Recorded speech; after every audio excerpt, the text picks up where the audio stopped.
theater.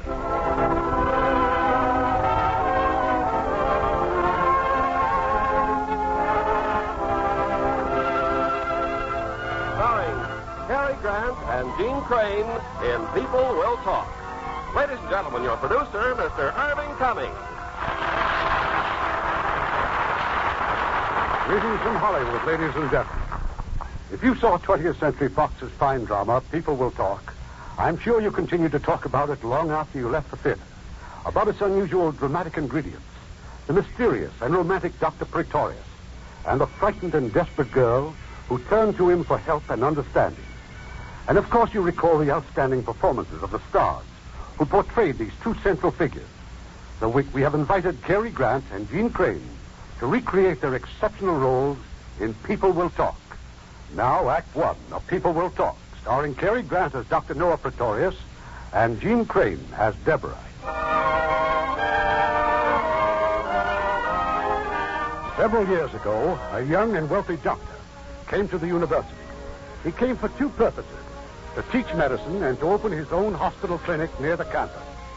In both endeavors, Dr. Pretorius has attained remarkable success, but he remains very much a man of mystery.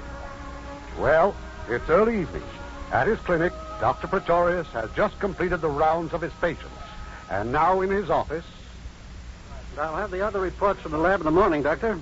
What about Mrs. Adams? Run another test. How was she when you made this one? Depressed? Cried all through it. Well, when you run it again, call me. We'll make her laugh through the next one. See what happens with a different set of emotional factors. Well, if you like. May I see you now, Dr. Pretorius? Well, nurse? It's Mrs. Fawcett. She's nearly ready to go home, but she wants to take her gallbladder with her in a bottle of alcohol. Oh, I think that's quite touching. Let her have it. But you know we don't keep gallbladders lying about once they've been removed. Mrs. Pegwhistle, it's highly unlikely that Mrs. Fawcett would recognize her own, so why don't you just give her any old gallbladder? Make her happy. Oh, very well, if those are your orders. Oh, what about the girl in 204? Deborah Higgins? I've just been in to see her. I've left full instructions with the charge nurse. I'll see her again first thing in the morning. Thank you, Doctor. Now, may I see you, Doctor? Come in, Miss Fillmore. Rebellion in the diet kitchen, I presume? Doctor, unless all the patients are served breakfast at the same time, I simply cannot run the kitchen without present personnel. Then hire more help.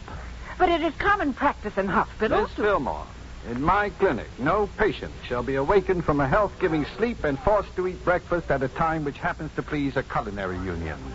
But in the interest of good economy... Bad therapy is never good economy. Now, if you must economize, do it in the doctor's dining room. Oh, and while I think of it, Mrs. Pegwhistle. Yes, sir. I would not have all the patients bathed at the stroke of a gong for the convenience of the nurses. Now, one of the reasons for my founding this clinic is a firm conviction that patients are sick people, not inmates. Of course, Dr. Pretorius. All right. If anything comes up, you can reach me at the University Orchestra rehearsal till 10:30. I'll be home at 11. Good night, all. Thank you. You can get the car, Mr. Shunderson. Orchestra rehearsal? Someday I'll discover something he can't do. He conducts the orchestra. Wouldn't miss it for the world. Just don't ask me where he finds the time.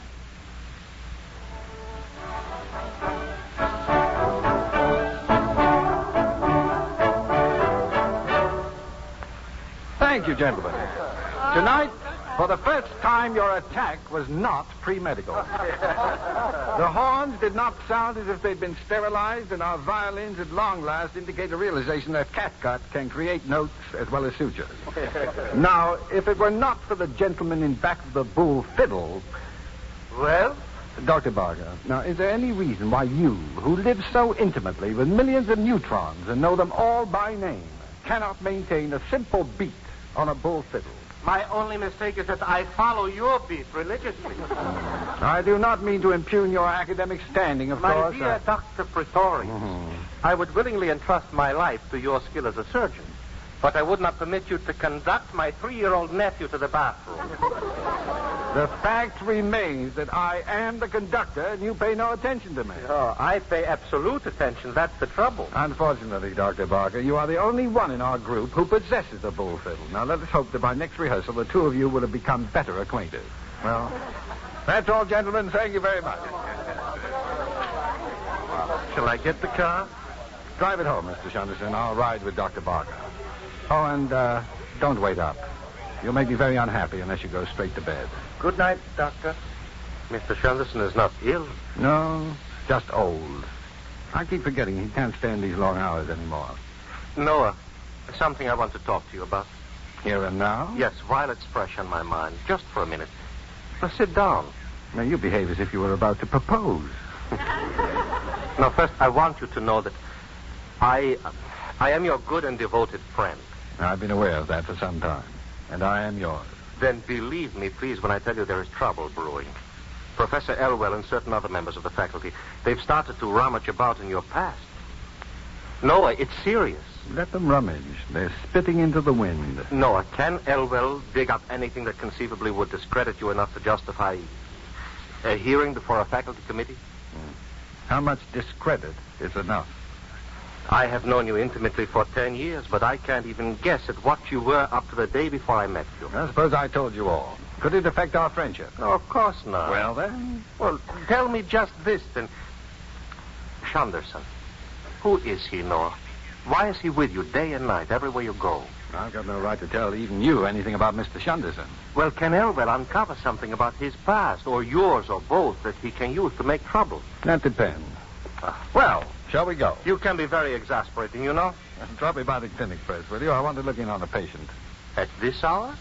Lionel, you don't happen to have a student by the name of Deborah Higgins, do you? Higgins? No.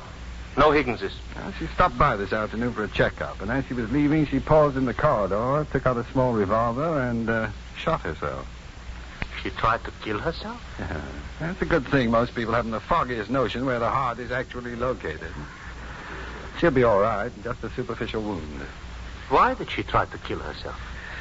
You know, I imagine that when people need help the most, it must sometimes seem as if they were all alone in the world. Isn't that true? That's no answer. However, if she is still all alone, if there is still no one to help her, she'll try again. Won't she? As I said before, drop me by the clinic, will you?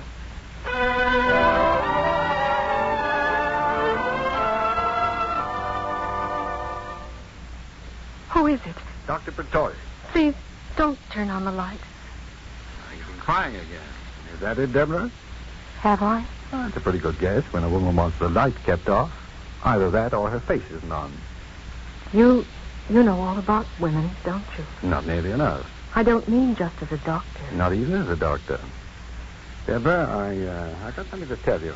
And as a pompous know-it-all... I didn't mean to call you that this afternoon, really. Even when I said it. As a pompous know-it-all, it isn't going to be easy. Now, when you came to see me and I told you that you were going to have a baby, I also mentioned the remote possibility that the laboratory diagnosis could be wrong. Those fog tests, remember? Well? Well, the diagnosis wasn't wrong. The fog reacted perfectly. You merely got the wrong report. I what? You see, 2 tests were being run at the same time. Through unforgivable negligence, you were given the Mrs. Bixby's report. And you mean I'm not having a baby after all? You're not having a baby after all. You've got nothing to worry about. Oh, that's what you think. Well, now, what are you crying about? Oh, it's just awful. What is? To think I had to go and tell you all about myself, and now it turns out I didn't really have to. As a matter of fact, you told me very little. Something about a young man who used to be a student here. You were going to be married when he came back, but he was killed in Korea. Oh, it's all such a crazy nightmare. Well, it's good to have someone to tell it to. But not to you. Well, why not? Oh, never mind. Oh, but at least now my father won't have to know. From what you said about your father, I can't understand why you'd be afraid of him. Afraid of him? Oh, no. He's the most gentle and understanding man in all the world. But you see, I'm all he's got. And if this had happened, it would have killed him. So rather than that, you prefer to kill yourself? Oh, and now you tell me it was all just a mistake in the laboratory. Well, I'll see you in the morning. Dr. Pretorius. Yes? Are all your patients women? Almost. I guess they all fall in love with you. Not all of them. Just most. Not even most. Good night, Deborah. Sleep well. What a mess. Oh, what a mess.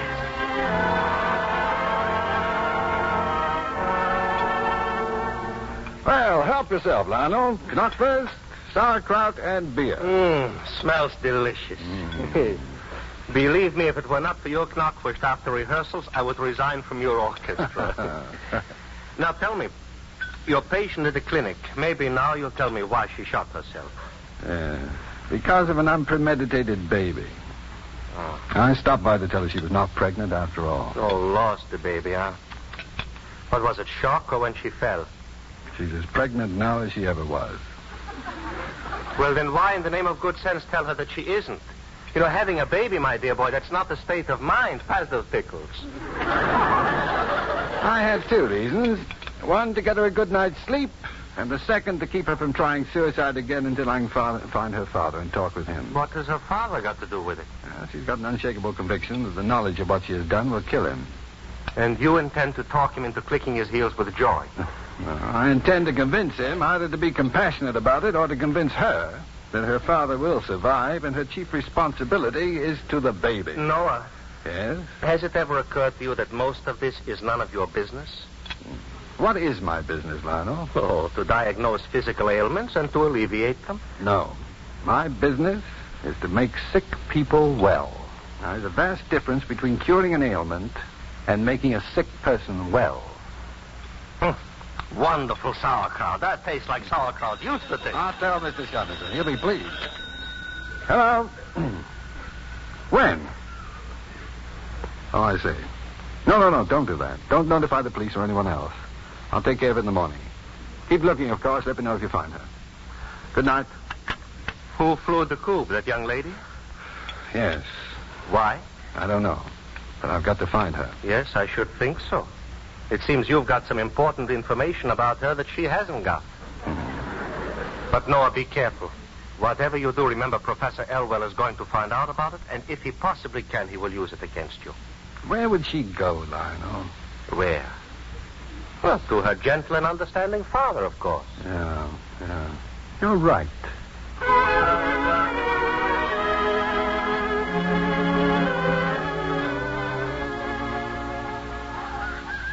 So we decided to take a Sunday morning drive out in the country, Mr. Shunderson and I. And oddly enough, Mr. Higgins, we found ourselves... I can't tell you how delighted I am, Doctor. I've heard so much about you from my daughter. Have you, Mr. Higgins? Well, won't you, Mr. Shunderson, come up on the porch and sit down? Thank you. How fortunate you and Deborah were such good friends when she had that ridiculous little accident. I still don't understand how a girl can accidentally burn a deep welt on her side with a curling iron. Well, it's not uncommon for women, female students in particular, to curl their hair, eat, read, and telephone all at the same time. The results often are disastrous. Yes, I imagine it could have been worse. Much worse. I happen to be devoted to porch sitting, but if you'd rather go inside... No, this is very pleasant. And I see that you're properly protected against too much fresh air. You don't believe in the benefits of fresh air? I do not. Nor do I believe that eating fish develops a brain. Oh, I could go on for days. You must tell that to Deborah. She's forever driving me out of the house. Father, Uncle John says that if we're going to have dinner on time, we... Oh! We have guests, Deborah. Yes, I see. Hello, Doctor. Hello, Mr. Shunderson. Good morning, miss. I was wondering about that nasty little burn you got from the curling iron. Oh, it's, fine. Well, it's been almost a week. And since we happen to be driving out this way... Surely you and Mr. Shunderson will join us for dinner. No, really. We couldn't impose upon you. Dr. Pretorius must have more important matters. Nonsense. We can't let them drive miles to get here and then send them away unfed. We'll be happy to stay. Have you, been here long? Your father and I have just been getting acquainted. Dr. Pretorius has a way of knowing people very well, very quickly. And after all, you've told me so much about him. Father, I'm not at all sure that it's good for you to be out of doors. There is nothing healthier than fresh air. Don't you have something to do in the kitchen? I haven't the slightest intention of leaving this porch. It also seems that Deborah's told me a great deal about you, Mr. Higgins. There wasn't much to know, was there? The number of accomplishments in my life is one. Deborah. Quite an accomplishment. If you don't mind, I'd rather not be discussed this intimately on the front porch. On the front porch or in the test tube, it's obvious that you are going to be discussed. So, why do you insist on remaining where you're not wanted? Well, why should you want to discuss me? There's nothing to discuss, is there? Deborah, It's quite apparent that Dr. Pretorius has come to talk with me. Now go and tell Bella that there'll be 2 extra for dinner. Well, what about Uncle John? He's doing his books. I'll tell him later. I would like to help. Oh, no, please, Mr. Shunderson. It isn't necessary. Oh, let him. It's a good idea. He'd be of great help. May I ask, is Mr. Shunderson your servant? He's my friend, but he likes to help. Oh, I see. I referred to Deborah a moment ago as the only accomplishment of my life. I'm sure you were being modest. Well, she's more than my only accomplishment. If you'll permit a rather lurid analogy, Deborah is my heartbeat. Mr. Higgins, now, please don't feel that you have to tell me anything. No. I want to tell you about myself for just a moment. Now, my brother John owns this farm. He owns the food I invited you to share, the beds we sleep in, and the clothes we wear. Also, Deborah's tuition, and the tobacco in my pipe. The pipe is mine. I have other possessions, some scrapbooks, a thin volume of poetry. Mine, too. It was published, but it didn't sell, of course, and Deborah, the memory of my wife. I wondered about her. She died when Deborah was very little. And now, if you'll excuse me, I'll find Brother John. Well, perhaps it would be better if we didn't No, say. please. I'd consider it a favor. I won't be long. Well, Mr. Shunderson, I thought you were helping in the kitchen. The woman didn't want me. It's not going to be easy what you came here for. I came here to... Come on, let's go for a walk.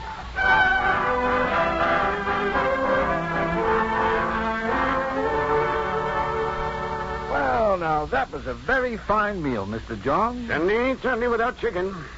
Well, don't you ever eat chicken on weekdays? Only on Sunday. Well, if you like chicken so much, why not eat it more often? Because I only eat it on Sundays. Uncle John lives according to a very strict schedule. Two things I live by. The good book and the calendar. I got a day's work to do every day in the year. I take care of my work, and the good book takes care of me. Then you do the same thing every day of the year, is that it? Just like the cows and horses and vegetables. That's right. That's what the good Lord and old Mother Nature put us here for. To do the job they set out for us. Well, I can't speak for the good Lord, of course, but I know a little about old Mother Nature. If old Mother Nature had her way, there wouldn't be a human being alive. How do you mean that, Doc? I mean, among other things, that old Mother Nature tries to destroy us periodically by pestilence, disease, and disaster. That's why the human race has been at war with old Mother Nature ever since it became the human race. What do you mean, became the human race? Is that what you teach? Oh, that merely happens to be my opinion. Well, I'm going back on working on my books, income tax. Ain't complaining, though. Got more deductions than I thought. Doc, do you mind if I put you and your friend down as a couple of feed salesmen? Oh, no. Mr. Shunderson and I are flattered. Just don't call me Doc. That way I deduct the whole dinner. Just don't play the radio too loud while I'm working, Arthur. No, John. Deborah, why don't you show Dr. Pretorius the farm? I'm sure he'd be interested. All right. I'll get a sweater and meet you outside. Tell me, Mr. Higgins, how old were you when you learned to walk? I did pretty well by the time I was 4. When did you leave the farm? When I was 16. It couldn't have taken you 12 years to make up your mind. I'll wait for Deborah out on the porch. Do you enjoy music, Mr. Shunderson? More than anything. Good. I'll turn on the radio. Mr. Shunderson, Dr. Pretorius has come here to ask Deborah to marry him, hasn't he? I wouldn't be surprised, Mr. Higgins.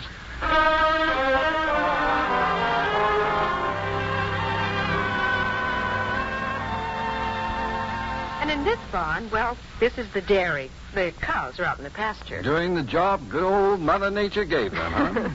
Uncle John has 8 cows. Of course, that's far more milk, butter, and cheese than we need, so he sells the rest in town. That makes it a commercial enterprise, and he can write off the dairy and the equipment and the cows. Oh, my, all that bookwork. No, I think I like the dairy best of all. Now, down there's the room for the separator and things. Oh, I'd stay out of there if I were you. You might get caught in a room with a dead end. Now, why did you run away from the clinic? This, of course, is the separator where the cream gets separated from the milk. Why did you run away? It works by centrifugal action. The cream, being lighter than the milk, rises to the surface. Deborah. Because I had to. Why? I had to, that's all. Why? Because. Why? I had reasons. What? They were private and personal. You know, I don't have to tell you everything. Why? I'm in love with you. What makes you think so? I can't give you symptoms. It's love, not measles. Am I being pompous again? Well, there are some things you can't be scientific about. Even so. Now, why should that make you want to run away in the middle of the night in your bathrobe and slippers? I didn't want to see you the next morning. I wanted to see you. Not if I knew about you. What you knew about me, you wouldn't want to. Possibly. I don't know. Oh, a person just doesn't fall in love that fast or that often. I just couldn't lie there anymore and think about it. Oh, don't you see? If I do love you, then how could I have been in love with him? And if I didn't love him, then why? Oh, and anyway, even if I did, why did I have to go and tell you about it? Turn around. Are you crying again? No, I just want to run away again. No more running away. You know, you were right about your father. I couldn't have told him. He'd have understood, but I couldn't have told him. Certainly you couldn't have. Now, you tell me something. Why did you come out here? Well, what do you mean? It couldn't have been to talk to my father. Well, as a matter of fact... Because if it were, what about? There wasn't anything to tell him, really, was there? Well, no, not really. A superficial flesh wound like mine. You certainly weren't worried about that, were you? Of course not. Going to all the trouble of finding me, searching the registrar's records and whatnot? Why did you come all the way out here? Oh, I don't know, really. I think you do know. What's your first name? I can't go on calling you Dr. Pretorius. Noah. Oh, Noah's a cute name. Yes, well, my real name is Ludwig. You see, cream is the oily part of the milk. It's not actually a separate product. I prefer Noah. Now, in homogenizing milk, for instance, the particles of fat become I do not want to emulsified. appear unladylike about this, but I can't think. Cream becomes part of the general body of the milk. With you, of all men. You couldn't have come out here because you wanted to talk to my father. Oh, dear. And you couldn't have come out because you were worried about my health. And there comes a time when a patient asks the doctor questions. Come on. Why did you come all this way just to see me, Noah? I did have a reason, you know. I know. Oh, no, you don't. But it doesn't seem to matter much at this moment. You're being pompous again at the moment. Oh, you'd be surprised how unpompous Then I what am. are you doing? Come here. Well, things do have a way of happening, don't they? Old Mother Nature. Old Mother Nature knows best.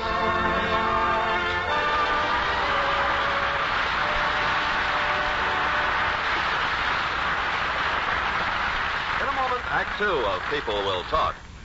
Now, our producer, Mr. Cummings. Act 2 of People Will Talk, starring Cary Grant as Dr. Noah Pretorius and Jean Crane as Deborah.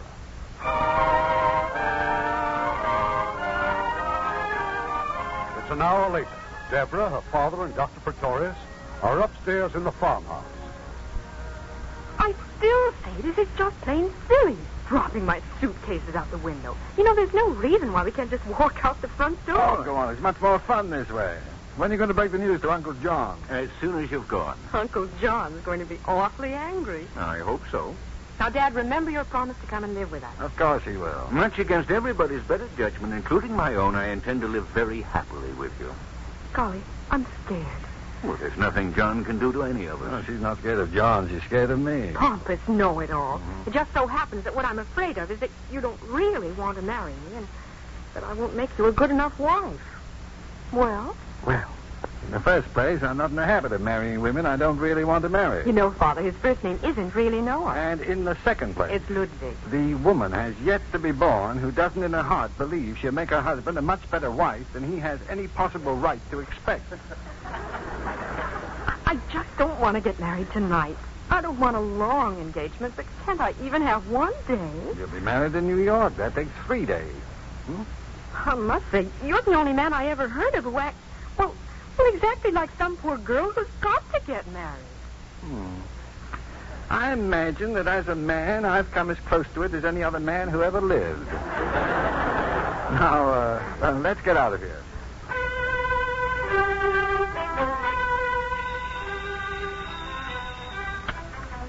Hello? Hello, Professor Elwell? Yes. This is Coonan, Professor, from the detective agency. I got news about Dr. Pretorius. Well? Just stay in your office, Professor. I'll be right over.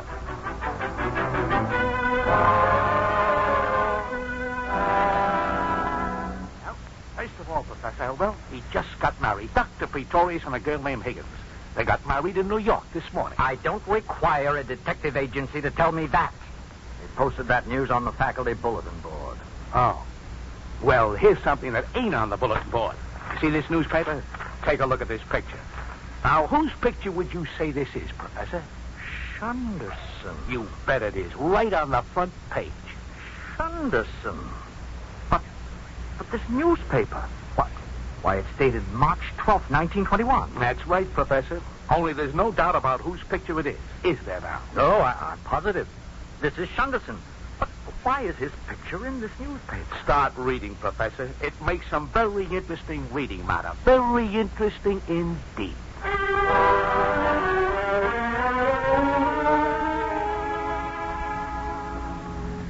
Well, Mr. Shunderson, I thought rehearsal went very well tonight, didn't you? Yes, sir, very well. I wish Deborah and her father had come along. Give them a chance to get settled in the house, sir. You didn't forget to invite Dr. Barker to dinner tomorrow night? He invited himself. Lionel never forgets my birthday. It will be a wonderful birthday for you, with a fine wife at the table. It's been quite a week, Mr. Shunderson, quite a week. Doctor, before we get home, there's something you should know. Someone's been following me today, a detective. How do you know? I have a gift for such things. Perhaps it would be better if I went away now. You've made a great career. You have your home, your wife, responsibilities. No. What should I do, Doctor? Exactly what I shall do. Wait and see what happens.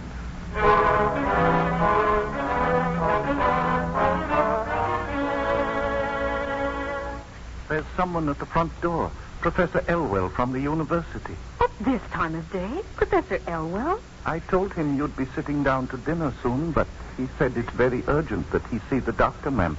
Shall I call him? What are they doing upstairs? The three of them, ma'am. Your father, Dr. Barker, Dr. Pretorius, they're playing with what you got him for his birthday. The electric trains, ma'am. Good. Then I'm not going to disturb him. I'll talk to Professor Elwell. I'm sorry that you insist, Mrs. Pretorius. Oh, believe me, I have no wish to upset you. But I want to know, Professor Elwell. I want to know why you're here. Very well, then. Dean Brockwell has asked me to give Dr. Pretorius this envelope. It contains a list of charges that have been brought against him. Charges? By whom? What charges? I am not privileged to reveal them. But you know what they are. Unhappily, I do. Well, I must be going. I admire your courage, Mrs. Pretorius. Most women would be, shall we say, apprehensive. Most women are not married to my husband. That's true. Whatever he did for good and sufficient reason. Even if it turns out that he murdered somebody. Your devotion moves me, Mrs. Pretorius. Mr. Shunderson? Yes, ma'am? Will you show the professor to the door, please? He's leaving. You see this envelope, Shunderson? Yes, sir. Give it to the miracle man. Let me have it, Mr. Shunderson. I'll take it up.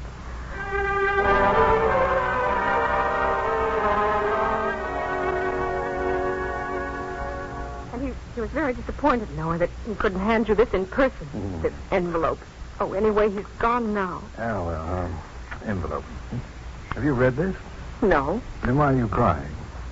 That's just it. I don't know why I'm crying. And whatever it says, I don't believe it anyway. Well, nevertheless, according to this document, I am not the picture of innocence you imagine me to be. Do you want me to tell you about it? Not if you think you shouldn't. Not if you think you shouldn't. Now, you know, that's a phrase used exclusively by women who assume a man's guilty without having the guts to come out and say so. Nothing could be less important to me than this whole business of rumors and charges against you. That's my girl. Noah, you haven't done anything you shouldn't have. Have you? Many times. But not as a doctor. Now, don't let it worry you. I won't. Noah? Does it seem to you that I cry a lot?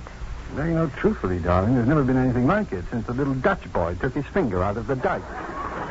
He never took it out. That's why he was so brave. Pompous know-it-all. I never used to cry at all, you know. But now the least little thing and I start shedding buckets. Why do you suppose it is? Why do you suppose it is? Well, I get so upset easily these days, and I used to be, well, if anything, sort of calm, even placid about things. What did you say the name of that frog was?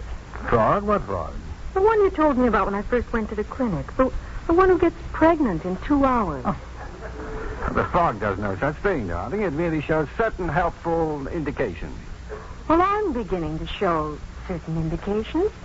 Anyway, I think I am. I feel so silly talking to you about it. I know just what you mean. It's the sort of thing you'd rather discuss with a doctor.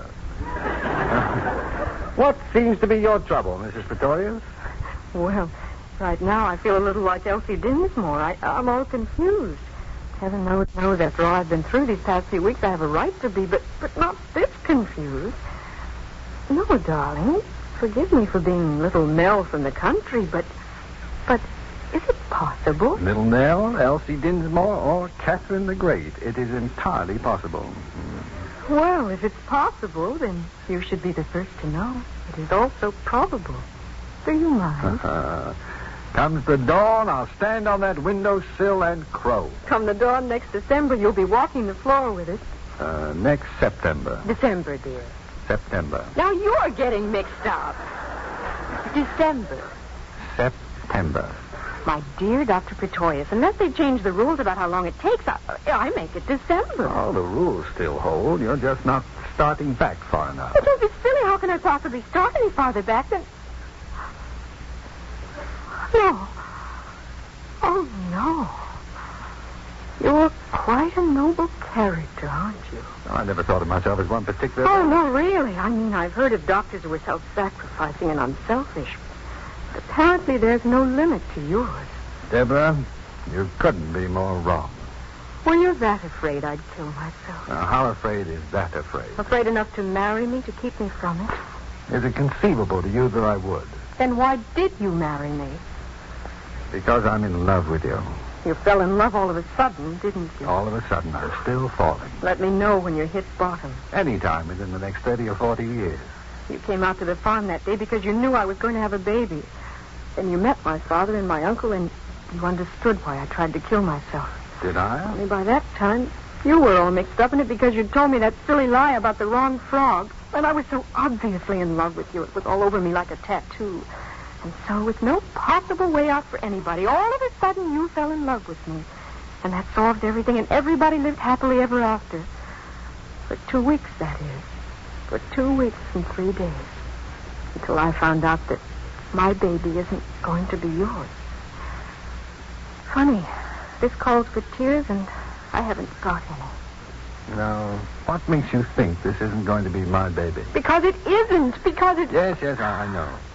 And however true, it has nothing to do with our baby. Now, his interest in this world will begin, as it does with all babies, when suddenly, through no fault of his own, he's rudely deprived of a warm, secure, and well-fed existence, which he has every reason to believe will go on forever, and finds himself upside down in the air being smacked on the backside. Now, are you going to love him? Of course I am. Oh, so am I. And we'll keep him warm, and we'll feed him, and make him feel secure again. And give him brothers to play with. Oh, boy, huh? Well, it's time you stopped thinking about yourself and started thinking about my baby. Noah, if you really suddenly fell in love with me... No, if. Why? I couldn't say why. Haven't you ever wondered? Falling as fast as I am, I don't have time. A man as exact as you with a reason for everything? Then I'll find it. Any time in the next 30 or 40 years, I'll start wondering. I won't be doing much else, it looks like, except wondering about you and me, about you and the baby, me and my fine character. Are you feeling sorry for yourself? I'm feeling sorry for you. Don't be. I love you. Say that. Forgive me. Shut up. Love me. Do the guests ever eat around here? Oh, good heavens, dinner, your birthday dinner. Right away, Lionel. Many happy returns, Noah. I thank you. As for this, Professor Elwell's greetings, may I? You may indeed. What will they do? Call a meeting. You'll ignore it. On the contrary, darling. There's very little I can do, but get it over with. What can they do to you? Considerable. Will they? I wish I knew.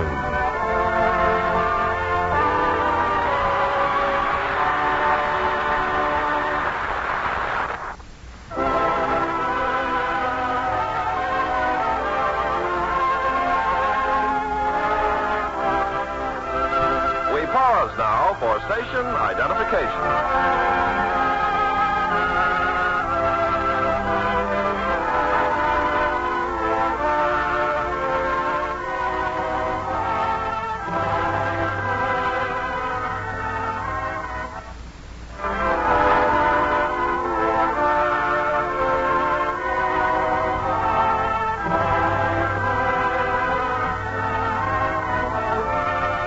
curtain rises on Act 3 of People Will Talk, starring Cary Grant as Dr. Noah Pretorius and Jean Crane as Deborah.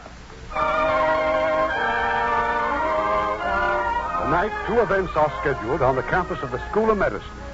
In the crowded auditorium, a restless audience and a group of bewildered musicians await the arrival of their conductor, Dr. Pretorius. But Dr. Pretorius suddenly has been summoned to a closed hearing in the office of the dean. My intention, Dr. Pretorius, to conduct this hearing informally. Wouldn't you care to join us up at this end of the table? Thank you, Dean. I would prefer to remain as remote as possible. I suggested it merely to avoid having our discussion take on the appearance of a trial. Oh, I appreciate your thoughtfulness, but I have no intention of regarding an investigation of my methods as a cozy little chat among devoted friends. Hear, hear. Dr. Barker, no one speaks without being recognized by the chair. I am by nature a man who interrupts.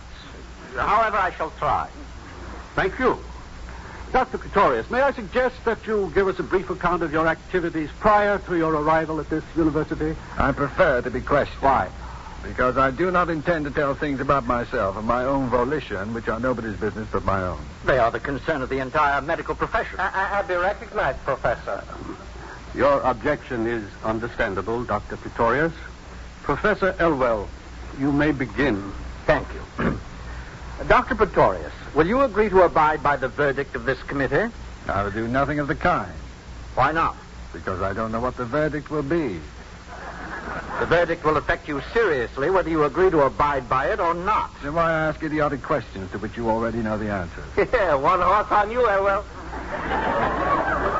Will you admit that in 1939 you were a highly successful quack and miracle healer practicing in a remote little village in the southern part of the state? I will admit nothing of the kind. Very well. Where did you live in 1939? In Goose Creek. Would you describe Goose Creek as a thriving metropolis? It is a remote little village in the southern part of this state. Exactly. And what was your source of income in Goose Creek? My practice. You practiced openly? I was available to anyone at any time. I mean to say, did you set up a practice as doctor of medicine? When I came to Goose Creek, I had my degree. I did not, however, display it on my door. On your shop door? His shop door? Isn't it true, Dr. Pretorius, that in that remote village you opened a butcher shop? It was an honorable trade, if ever there was one. In itself unimpeachable. But what did you sell in your butcher shop? Beef, chops, and poultry at cost. Fish on Fridays. At cost? Then how did you make your living? I made sick people well. Aha. Now, why should that startle you, Professor? I still do. Your practice flourished in Goose Creek because of the pathetic willingness of those poor people to rely upon a belief in miraculous cure.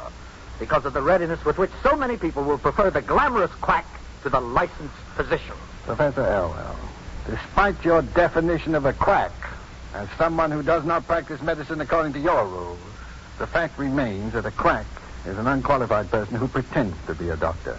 I was a licensed practitioner and therefore not a quack. As for the willingness of those so-called backward people to rely upon the curative powers of faith, I consider faith, properly injected into a patient, as effective in maintaining life as adrenaline. And a belief in miracles has been the difference between the living and dying as often as any scalpel. Now, that is not the issue under discussion. It is precisely the issue.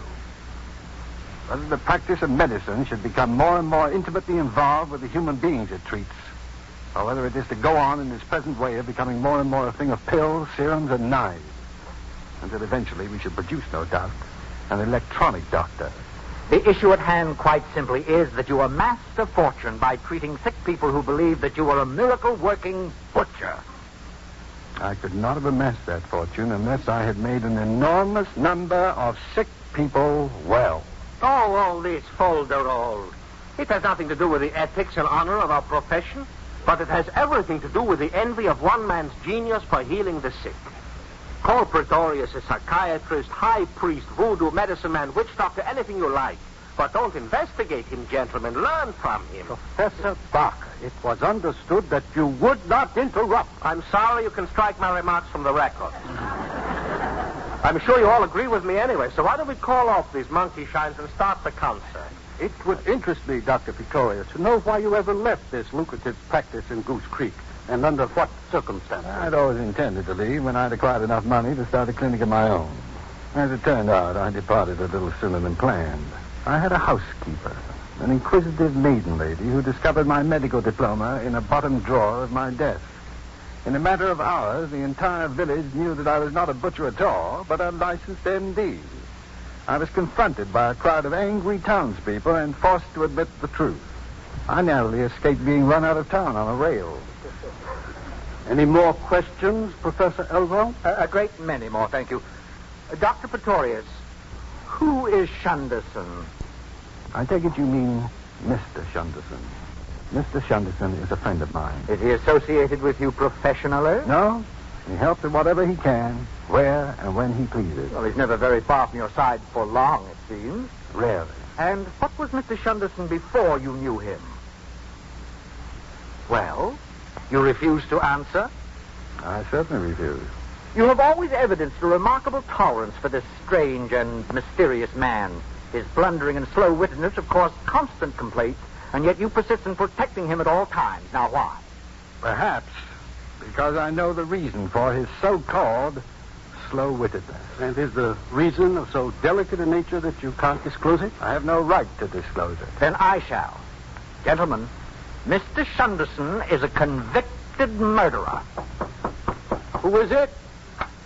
Shunderson, sir. Oh. What are you doing here? I was listening through the door. I protest against this highly irregular and probably prearranged eavesdropping. Oh, Elwell, you can use more words more unpleasantly than any other pipsqueak I have ever known.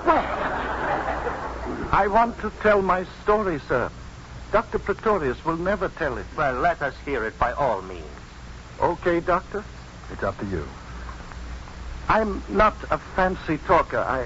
I don't know a lot of words. Now, that alone is a welcome relief. Well, now, Don't start with well now. Where should I begin? Tell them when you were condemned to death for murder. The first time? Of course. Well, the first time was in 1921 in Canada. It was Christmas. It wasn't a very merry Christmas. I had a sweetheart, a friend. We were very close, the three of us. Well, this one time we were mountain climbing, my friend and I. We didn't get very far before we started to argue. I don't remember what about. We always argued, as friends do. But this time he hit me with a rock. So I hit him with one. Not too much detail. Anyway, we had a bloody fight, and he ran away, so I went back to my sweetheart. She took one look at the blood on my clothes and saw that I was alone and started to scream, "Murderer! Murderer!" That was how I found out that my sweetheart and my friend were sweethearts. Who saw to it that you were arrested and charged with murder? Oh, my sweetheart, of course. I was found guilty of murdering my friend, and I was condemned to death. But because nobody could produce the corpse of my friend, my sentence was commuted to 15 years at hard labor. And was the corpse of your friend never found, Mr. Shunderson? Oh, I found it myself, Dr. Barker. After I served my 15 years, I went to Toronto. I happened to look into a window of a restaurant, and there was the corpse of my friend sitting at a table eating a bowl of soup. I think it was pea soup. Immaterial and irrelevant. Well, I went in and spoke to my friend in a very friendly fashion. I asked him very nicely where he had been for 15 years and why he never admitted that I had not killed him.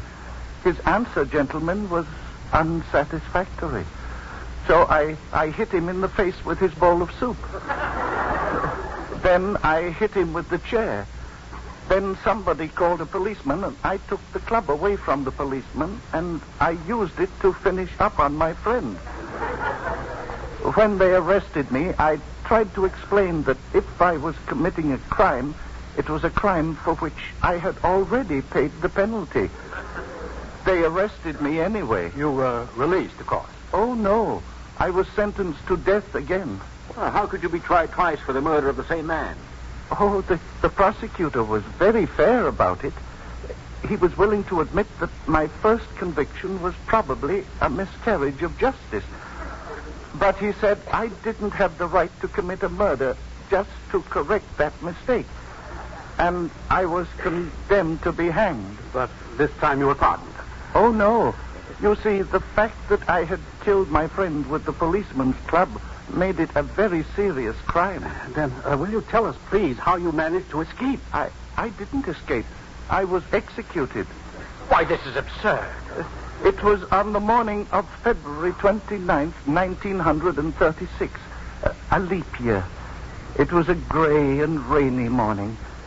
The hangman's assistant held an umbrella over my head so I wouldn't get wet. The minister said a prayer, and I closed my eyes and thought of my mother. Then the floor went out from under me, and that was that. Oh, I must protest against this childish assault upon our intelligence. You be quiet. Then what happened? The next thing I felt was a finger. It was in my mouth, pressing down on my tongue. I bit it, and somebody yelled. I opened my eyes, and that was the first time I saw Dr. Pretorius. I think I can make the next part of the story clear to you. At the time all this happened, I was just finishing my studies as a medical student. I was also keeping company, as they say, with a young lady who happened to be the hangman's daughter. Both the hangman and his daughter were generous and sympathetic. The hangman in particular was sympathetic to my desire, as a student of anatomy, to have a cadaver I could call my own. Well, knowing that Mr. Shunderson's body would go unclaimed, because certainly no one was ever more alone in this world than poor Mr. Shunderson was, the hangman managed to send it to me immediately after the ceremony, along with a sweet note from his daughter. I was delighted, of course, but not for long. I soon found out that Mr. Shunderson was still alive. Oh, you must have been furious. He told me his story, and we put some pig iron in the cheap wooden coffin that he'd arrived in, and we had it buried in a charity graveyard. From that day on, Mr. Shunderson has never left me. And I think it's understandable that from time to time, he may seem a little confused and perhaps even a little dull-witted. But to say that he... Deborah, you're interrupting us, dear. Mrs. Pretorius, it's customary to at least knock I before... know, and I don't mean to intrude too much, gentlemen, but I'm sure that by now you must have made up your mind. A wife simply does not come barging into a room where her husband is being investigated. After all, gentlemen, if he's innocent, he's late for the concert. And if he isn't, well, he'd better start conducting anyway, because he may have to earn his living at it. I am of the opinion that the hearing is at an end. Do you agree, Professor Elwell? My opinion no longer seems to matter, does it? The trouble with you, Elwell, is that you never had a cadaver of your own. Much less one that bit your finger. And as for this incredible evening, gentlemen, the sooner we forget it, the better for all concerned. I think we've held up the concert far too long. Come along, Mr. Shunderson. Yes, sir. I haven't said so many words in years, all in a bunch. You did very well. I'm proud of you. Professor Elwell, that little man, that poor little man.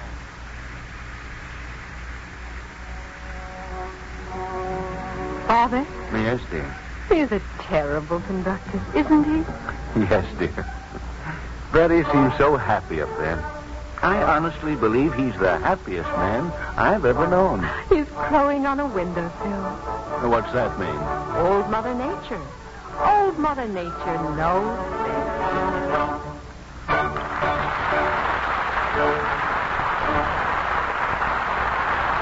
In a moment, our stars will return. Please step forward for your curtain call. Cary Grant and Jean Craig.